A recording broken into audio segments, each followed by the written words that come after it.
Olá pessoas, esse é outro vídeo meu aqui na internet e no vídeo de hoje então vamos falar sobre o incrível Memórias do Subsolo do Sr. Dostoiévski. Como você sabe, eu ando lendo bastante coisa do Dostoiévski, eu já li bastante coisa do Dostoiévski, mas eu acho que esse daqui talvez seja, se não um dos principais, o principal livro do tio Dostoi aqui. Tanto porque ele traz várias das ideias que o Dostoiévski veio desenvolvendo ao longo da sua carreira literária, mas também principalmente porque nesse livrinho aqui, pequenininho, ele vai antecipar várias das discussões que ele vai tratar de uma maneira um pouco mais detida, lá em livros como, por exemplo, o Crime e Castigo ou Os Irmãos Karamazov. Então acho que esse livro aqui é um livro assim central, não só dentro da obra do Dostoiévski, mas dentro de toda uma série de obras que haviam sido produzidas ali nesse finalzinho nessa segunda metade, né, do século XIX. Esse livro aqui, então, ele foi publicado em 1864 e é um livro dividido, então, em duas partes. É um romance ou uma novela, enfim, dividida em duas partes. A primeira delas se chama O Subsolo, que é uma parte muito mais teórica, digamos assim. E a segunda parte, que se estende do capítulo 1 ao capítulo 4, que é mais um monólogo desse personagem central aqui, que é o Homem do Subsolo. E a segunda parte se chama lá A Propósito da Neve Molhada, e é uma parte que se estende do capítulo 1 ao capítulo 10, e que ela é uma parte um pouco mais dramática no sentido de colocar em prática as teorias todas que o narrador havia exposto aqui, ou pelo menos esboçado, enfim, na primeira parte do livro. Pelas cartas que o Dostoiévski escreveu ali na época posterior à publicação desse livro e durante ali o seu processo de escrita do Memórias do Subsolo, a gente sabe que o romance ele foi censurado. Existe uma diferença entre a maneira com que o Dostoiévski gostaria que ele fosse publicado e o modo como ele foi publicado de fato. Mas apesar disso, a gente não tem acesso a essas primeiras versões desse livro, ou a essa primeira versão, enfim, desse livro. E eu acredito que esse seja um livro central, como eu estava falando para vocês, não só dentro da obra do Dostoiévski, mas dentro de todo um conjunto de obras produzidas ali na segunda metade do século XIX, porque esse livro aqui ele vai não inspirar, mas ele vai servir de estofo ideológico, digamos assim, para vários dos movimentos culturais, artísticos e filosóficos que estavam se articulando nesse momento, ou que viriam a se articular em uma fase posterior do nosso pensamento lá no início do século XX, como é o caso, por exemplo, esse livro ele inspira o Nietzsche, ele inspira o Freud, ele inspira movimentos como o movimento expressionista, como o movimento surrealista lá, eu já fiz um vídeo sobre o surrealismo aqui, enfim. Movimentos como o existencialismo, sobretudo o existencialismo do Sartre, também já fiz vídeos sobre o existencialismo aqui no canal, vou deixar o link para todos esses vídeos, vão estar, os links, né, vão estar lá embaixo, certo? E nesse livro aqui, o Dostoiévski ele vai criar uma figura que é talvez uma das figuras literárias arquetípicas mais famosas dentro da nossa história, que é lá o Homem do Subsolo, que se encaixa ali em uma tradição que o coloca ao lado, por exemplo, do Quixote, por exemplo, do Fausto, do Dom Juan, e de toda uma série de figuras literárias que acabaram se tornando ali importantes para o desenvolvimento das culturas, né, ao longo da história. Então, é claro, por conta disso tudo, esse daqui não é um livro muito fácil, não no sentido da linguagem, mas eu acredito que quanto mais você souber sobre o livro, mais você vai se sentir confortável para ler ele, para entender algumas coisas que vão acontecer aqui. Nesse sentido, então, eu vou indicar aqui alguns textos, né? Claro, eu vou indicar lá o livro de correspondências do Dostoiévski, organizado pelo David Lowy, enfim, que lá você vai encontrar alguns detalhes sobre a composição do livro que eu acho que são interessantes, para você entender algumas polêmicas que estão por trás aqui dessa, sobretudo da primeira parte do livro. Indico também um ensaio de um sujeito chamado Walter Kaufmann. É um ensaio de 1957, se não me engano, 58, talvez, que se chama Existencialismo de Dostoiévski a Sartre. Então, nesse ensaio, o Kaufmann ele vai falar do existencialismo ali, de como que ele surge aqui dentro do Dostoiévski, como que ele vai aparecendo até chegar lá no Sartre. Então é um ensaio que eu recomendo bastante. Recomendo também, talvez, um primeiro ensaio feito sobre este livro aqui, que é um ensaio chamado Um Cruel Talento, de um crítico chamado Mikhailovsky. Esse ensaio ele foi publicado lá em 1883. Perceba, apesar de ele ser o primeiro, ele tem um hiato aí de quase 20 anos. Por quê? Porque esse livro aqui, ele passou quase despercebido quando de sua publicação. Mas enfim, recomendo também esse texto. E esses textos todos eles estão em inglês, então se você lê em inglês, vale a pena você procurá-los. Eu estou com dor de garganta, não sei se vocês estão percebendo, mas enfim.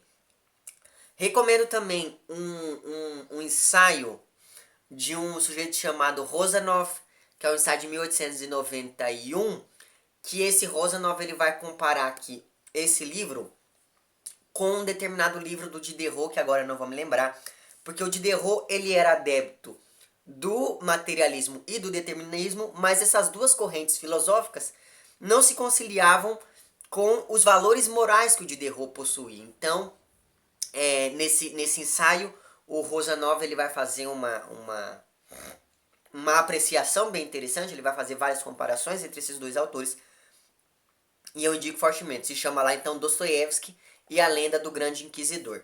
E por fim, eu recomendo também um ensaio do Chestov, que é um ensaio de 1968, que está em um livro chamado Ensaios na Literatura Russa, e que se chama lá Dostoiévski e Nietzsche, a Filosofia da Tragédia. Então, recomendo fortemente esses textos, porque eu acho que esses textos, por mais que você não os leia antes do livro, eu acho que vale a pena você ler pelo menos depois, para que eles possam ali esclarecer alguma coisa que possa ter ficado ali meio que nebulosa para você. Essa minha edição aqui, ela traz uma tradução do Boris Schneiderman, né, que vocês sabem que eu sou apaixonado pelo professor Boris.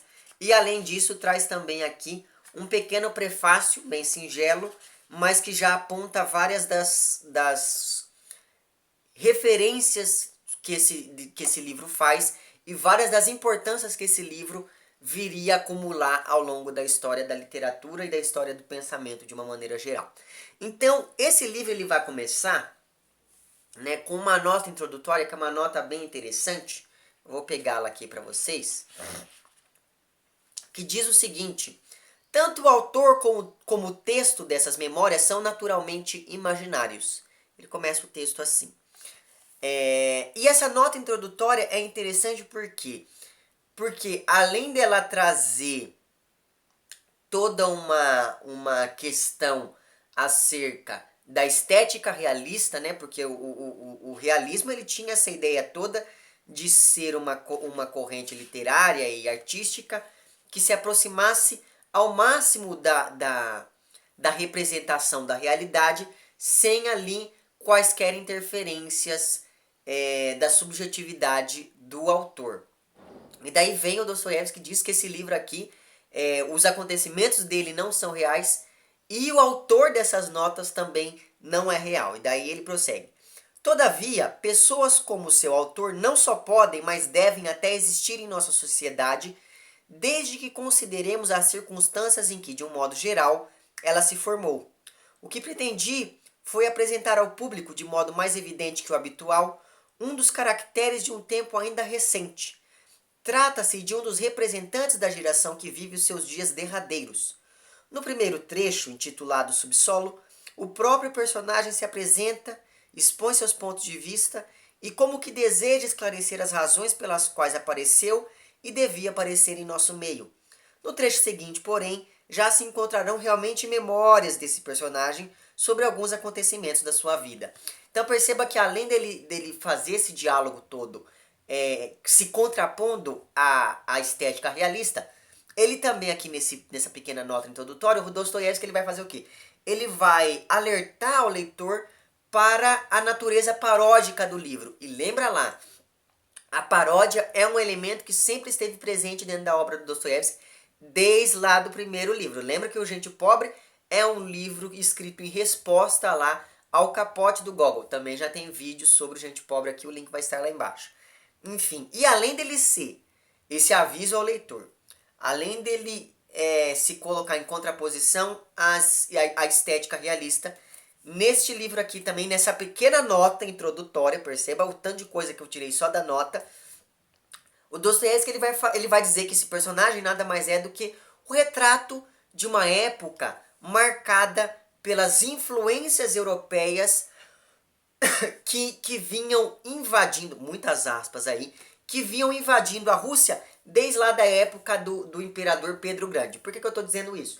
Se você pega textos como, por exemplo, lá, os textos que compõem aquele volume Diários de um Escritor, você vai perceber que o Dostoiévski ele era meio avesso a essas influências todas que a Rússia vinha sofrendo. Se você pega textos dele, como por exemplo O Crocodilo, você vai ver isso de uma maneira ainda mais evidente. Então o que a gente percebe é que esse personagem aqui, ele representa essa geração, que é uma geração marcada por um sentimento de tradicionalismo que é próprio da cultura russa dessa época, mas também de várias influências que vieram da cultura europeia. Então perceba que desse conúbio, digamos assim, para usar um termo lá que o Machadão usa no início do Memórias Póstumas, desse conúbio, então, nasce ali esse personagem que é um personagem extremamente desprezível, como a gente vai ver aí. Então perceba que o homem do subsolo, ele é produto inevitável dessa formação cultural que visa abarcar essas discrepâncias, ora um tradicionalismo, ora a aceitação de elementos que são externos à própria cultura. Então conciliar filosofias como, por exemplo, o racionalismo em uma sociedade extremamente apegada à tradição, como é o caso da sociedade e da cultura russa. Não é, perceba lá, muita gente quando eu vejo que vai falar desse livro aqui, eu já vi vários vídeos, eu já li várias coisas sobre esse livro, muitas pessoas dizem que nesse livro aqui o personagem ele meio que ele faz uma recusa ao racionalismo, ele faz uma recusa à razão. Não é uma recusa à razão, pelo menos na minha leitura não é bem isso que acontece. O que acontece é a demonstração de todas as consequências do racionalismo em uma sociedade como a sociedade russa do fim do século XIX, né, de meados do século XIX. Então perceba que o Dostoiévski ele se utiliza desses dois extremos, coloca eles ali nesse mesmo personagem e fala, se houvesse realmente um russo apto a abarcar todas essas discrepâncias, ele seria esse tal desse homem do subsolo. Então a primeira parte desse livro, ela vai basicamente ser uma sátira de todo um pensamento, e é claro, ele vai ser uma crítica a todos os valores de sua época, a saber então dos anos 60 lá, do século XIX, de 1860. A segunda parte, ela também vai ser uma sátira, mas se ela vai ser uma sátira de todo o romance social e do romance sentimental que era produzido nos anos 40, dos quais né, o próprio Dostoiévski foi ali um grande nome desde lá do Gente Pobre. Quando a gente pensa nesse aspecto paródico do livro, é interessante a gente observar, a gente prestar um pouco de atenção ao título da segunda parte do livro, que é lá A Propósito da Neve Molhada. Porque esse título, ele faz, quando a gente pensa aqui na segunda parte do Dostoiévski, vai fazer uma sátira ali e uma crítica a elementos da literatura e da cultura russa, como por exemplo a Escola Natural, da qual falei um pouquinho tanto no vídeo do Capote quanto no vídeo do Gente Pobre, que vão estar linkados lá embaixo, obviamente. Quando a gente pensa que o Dostoiévski ele constrói essa segunda parte para criticar e para satirizar esse período, ele se utilizar desse termo neve molhada é muito interessante porque esse termo era muito utilizado pelos escritores da escola natural. E eles empregavam esse termo para caracterizar um aspecto típico da paisagem de São Petersburgo, que era uma paisagem extremamente árida e que representava mais um desafio de adaptação desse indivíduo que ia ali se instalar nessa cidade. Então, além das dificuldades sociais que esse indivíduo enfrentava, havia também mais esse aspecto que era vastamente utilizado ali pelos escritores da escola natural e que vai aparecer em vários momentos aqui dessa viagem aqui desse personagem durante as suas memórias de fato. Então, quando a gente pensa no livro de uma maneira geral, esse aspecto satírico é muito importante, mas talvez uma coisa que seja mais importante do que esse aspecto satírico é justamente o ataque que o Dostoiévski faz com esse livro àquilo que ele chama de egoísmo racional e a todo um sistema de pensamento de um autor que ficou muito conhecido e ele é muito importante dentro das letras russas por conta lá do seu envolvimento com Marx, né, com as ideias marxistas, que é o Chernyshevsky. E o Chernyshevsky ele acreditava basicamente que o homem ele é bom e além de o homem ser bom, ele é extremamente receptivo à razão, ou seja, faz parte da natureza do homem ser bom e ser racional. E tendo então o homem, trabalhando o homem coletivamente, dada a sua bondade, por um propósito único, ele conseguiria, esse conjunto de indivíduos conseguiriam, por meio da razão e da ciência, construir uma sociedade perfeita. O Chernyshevsky, nesse sentido, então, ele acreditava que a natureza humana era totalmente voltada para a racionalidade. Então, ele pregava que agir apenas racionalmente, agir por meio apenas da razão, seria bom porque acabaria com o sofrimento humano. Nesse sentido, surge o termo determinismo natural, que é aquela ideia de que todas as nossas ações devem ser movidas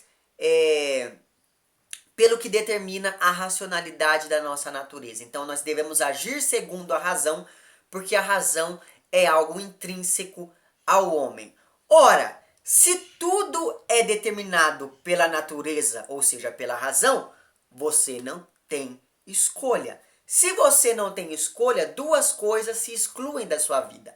A dúvida, porque você não precisa pensar para fazer, e a moralidade. Porque você não precisa agir de maneira moral, você precisa agir de maneira racional. Nem que essa racionalidade vá contra todos os princípios norteadores da sua moral.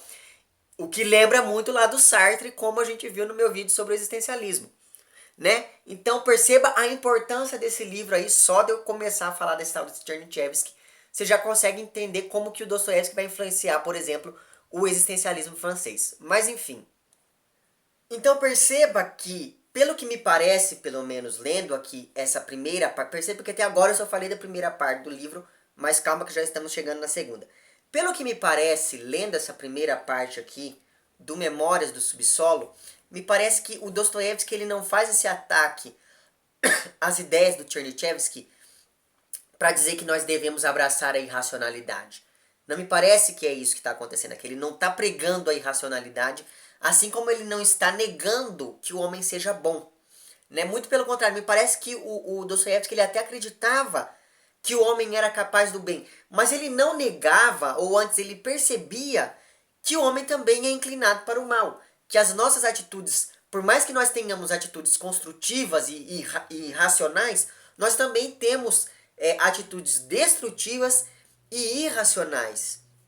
E é justamente isso que ele tenta demonstrar ali por meio desse personagem, né? Quer dizer, a nossa natureza ela não é apenas lógica, ela também é sentimental, essa nossa natureza também é uma natureza moral. E desse embate entre esses três pilares, digamos assim, que compõem o indivíduo, nasce toda a figura contraditória aqui do homem do subsolo. E a contradição humana é algo que vai totalmente contra a filosofia do Chernyshevsky, porque o Chernyshevsky ele acreditava basicamente que se o homem usa da racionalidade e ele usa dessa racionalidade para o bem da coletividade, o homem entraria em um sistema extremamente previsível, como se ele fosse ali um piano. Como se cada indivíduo fosse ali a tecla de um piano que deve funcionar muito bem para que se possa ali compor uma boa música. Daí vem o Dostoiévski aqui no Memórias do Subsolo. Isso está na página 44 dessa minha edição aqui. E ele diz o seguinte, logo lá no finalzinho da página ele diz: o homem se tornará louco intencionalmente para não ter razão e insistir no que é seu. Creio nisso, respondo por isso, pois segundo parece toda obra humana realmente consiste apenas em que o homem, a cada momento, demonstra a si mesmo que é um homem e não uma tecla. Ou seja, a partir do momento que você abraça essas contradições que o homem possui, você não pode dizer que o homem é previsível, porque a contraditoriedade ela vai de encontro à previsibilidade que o homem poderia ter, né? Porque se uma coisa é contraditória, ela pode agir de maneira inesperada. E é justamente isso que me parece que vai sendo que o Dostoiévski vai tecendo aqui ao longo desse livro. Tanto na primeira parte quanto na segunda. Só que lembra lá, na primeira parte ele faz isso de uma maneira mais teórica e na segunda ele vai colocar isso em prática ao escrever várias dessas memórias que esse narrador poderia ter ali. Nesse sentido, então, por aceitar as contradições que são inerentes ao ser humano, me parece que esse personagem, ele é um personagem que percebe que a razão, por melhor que ela seja, ela não pode explicar ou mesmo justificar plenamente todas as ações humanas. E nesse sentido, então, a gente entra em um segundo momento de crítica aqui do Dostoiévski, que ele faz a um historiador, se não me engano ele era britânico, eu posso estar enganado agora, o Thomas Buckle. O Thomas Buckle ele era partidário das ideias lá do Chernyshevsky e ele ainda acreditava que a história humana ela ia em um crescendo, saindo lá de um estado de barbárie e caminhando cada vez mais para um estado de civilização, e esse estado de civilização se parecia muito com essa quase utopia pregada lá pelo Chernyshevsky, né, que é aquela ideia toda de que o homem, se ele se utilizasse da razão, ele se inseriria em uma coletividade. E inserido nessa coletividade, ele não teria ações contrárias ao bem comum, como por exemplo a guerra e esse tipo de coisa.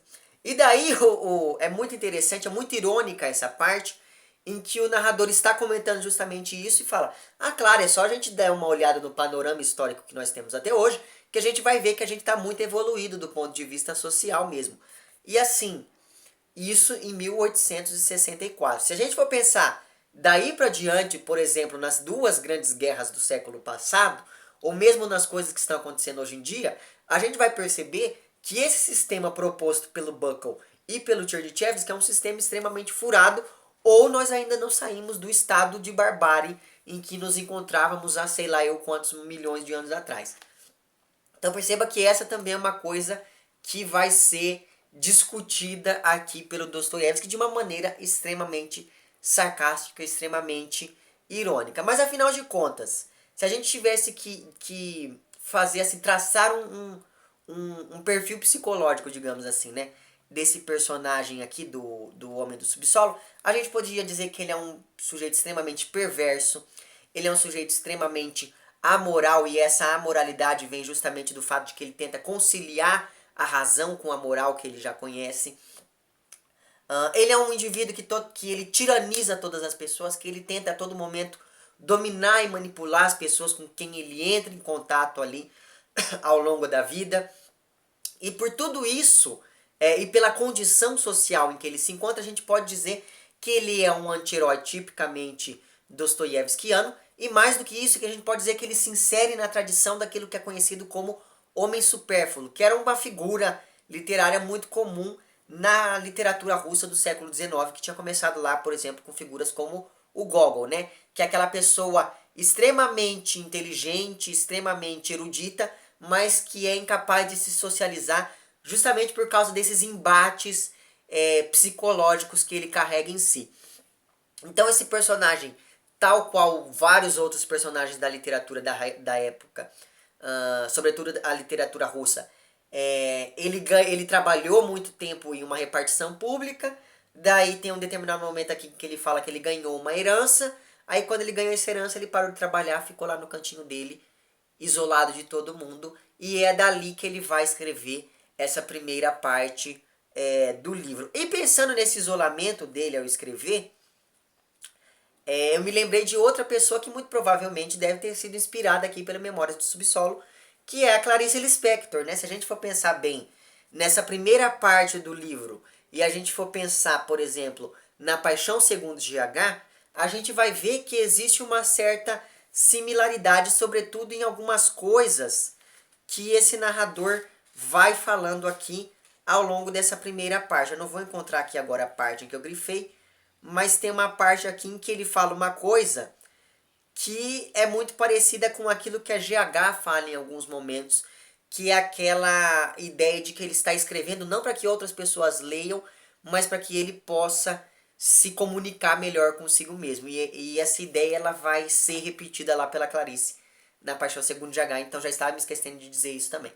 Mas enfim, então o Dostoiévski ele vai criar esse personagem para criticar as ideias do Chernyshevsky, porque o Homem do Subsolo, então, ele vai incorporar àquela realidade russa todas essas ideologias pregadas por esse filósofo que estava sendo influenciado ali por todas aquelas ideias advindas da Europa. Mas ele não faz essas críticas de uma maneira direta todo o tempo.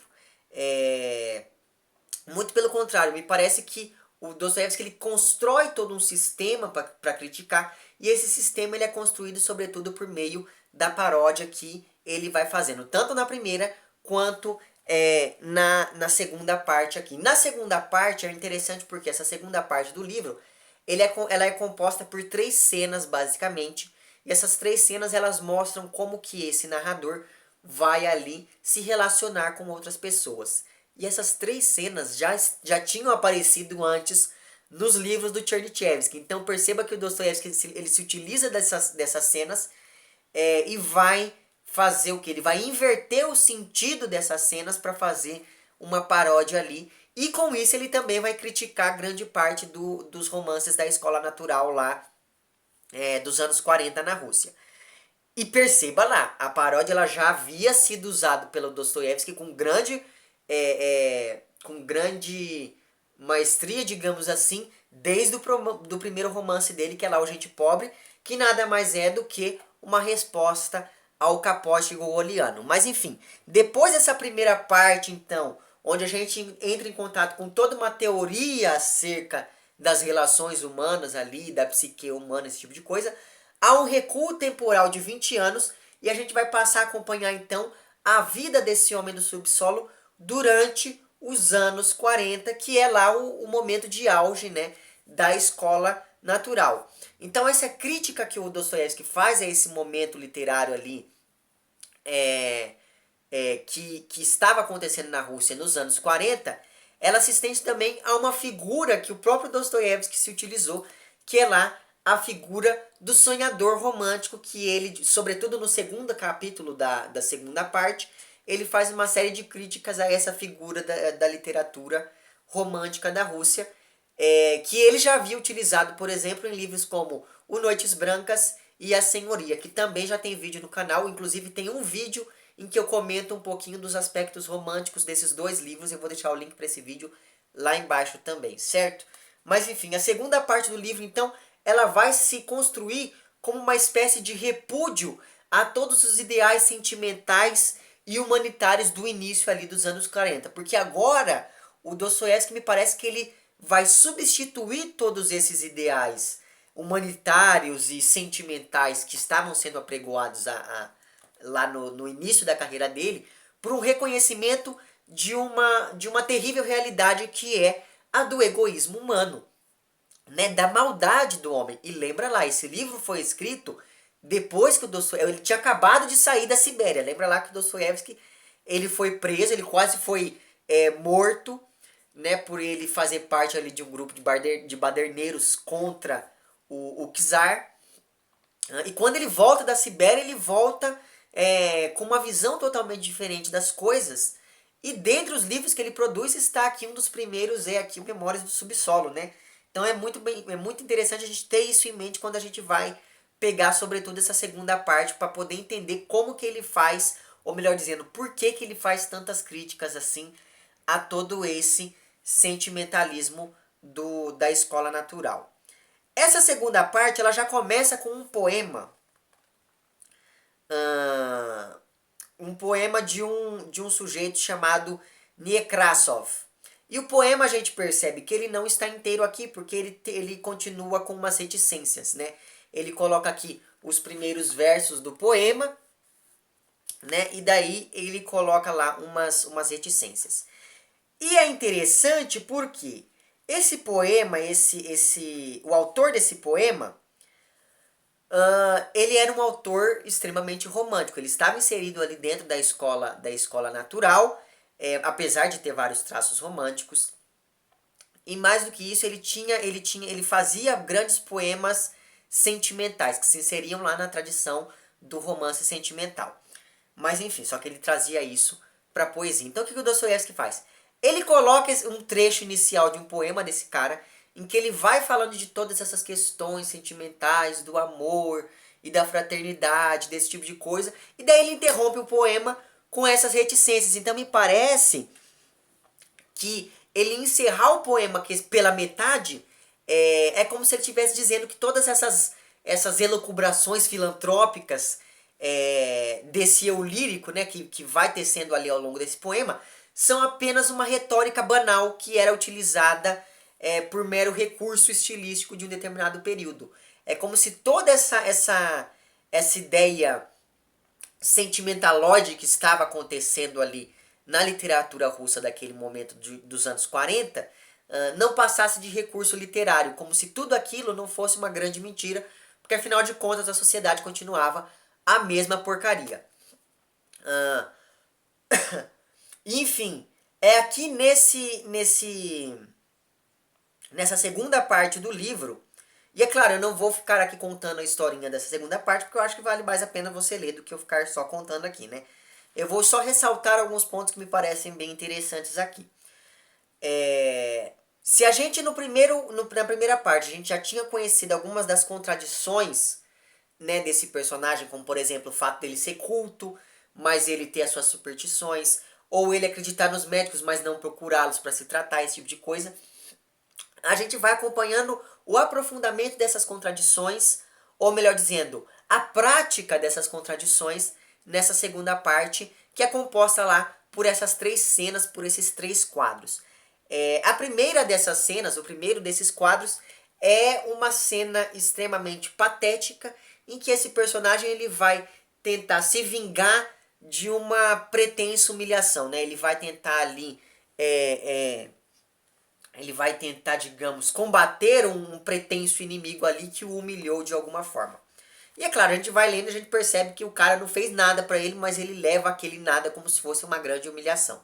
Mas enfim, a segunda parte, ele vai encontrar, a segunda cena ele vai encontrar ali alguns colegas da faculdade, da escola, enfim, que são colegas tão inúteis quanto ele, mas que eles formam um círculo social do qual esse narrador gostaria de fazer parte. E é claro, isso acaba não dando certo. Ele acaba ali meio que obrigando esses colegas a convidarem-no para uma despedida que eles estão organizando ali para um outro personagem que vai aparecer posteriormente. E é claro que isso não dá muito certo, porque o Homem do Subsolo ele não se dá muito bem com ninguém dali. Mas enfim, que também é outra cena extremamente patética. Mas a cena que mais me chamou a atenção aqui é a terceira e última cena em que ele vai entrar em contato com uma prostituta chamada Lisa.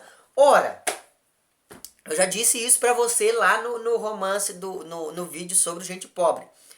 Uma das figuras centrais da literatura russa desse período, dos anos 40 ali, que é o período em que vai se passar essa segunda parte do romance, um dos principais romances era um romance sentimental chamado Pobre Lisa, que contava a história de uma mocinha extremamente recatada, blá blá blá blá blá blá. Daí vem o Dostoiévski e transforma esse nome, que era um nome extremamente conhecido e que fazia parte de um certo cânone da literatura da época, e ele faz o quê? Ele transforma essa moça, que era um arquétipo da mulher virginal e da mulher pura e inocente, e transforma essa moça em uma prostituta. Então perceba que, e é claro, daí você vai ter que acompanhar como que ele vai lidar com essa moça aqui. Mas enfim, o que eu posso dizer de uma maneira geral sobre este livro? É talvez o romance central da obra do Dostoiévski e da literatura russa desse período, né? Justamente por causa da importância que esse romance assume a partir de então. É um romance que, apesar de todas essas referências que ele faz, e que, é claro, ele faz muitas outras referências aqui, que eu resolvi não colocar, porque senão esse vídeo vai ficar mais enorme do que ele já está.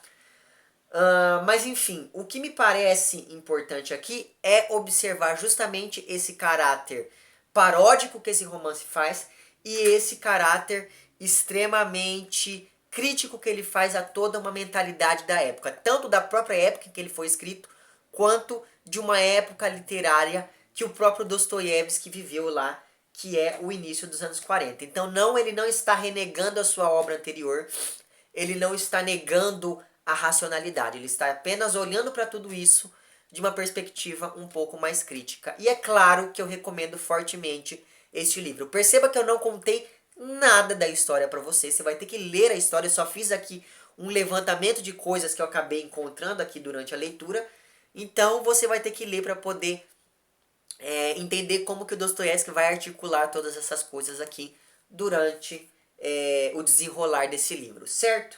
É isso então, não deixe de conferir todos os links lá embaixo. Se você gostou do vídeo, não esqueça de curtir e de compartilhar. Caso não tenha gostado, não esqueça de dizer lá embaixo por que não gostou. Se você está inscrito no meu canal, muito obrigado pela sua inscrição. E caso não esteja inscrito, se inscreva também lá embaixo. É isso então, um abraço a vocês todos e até o próximo vídeo e tchau!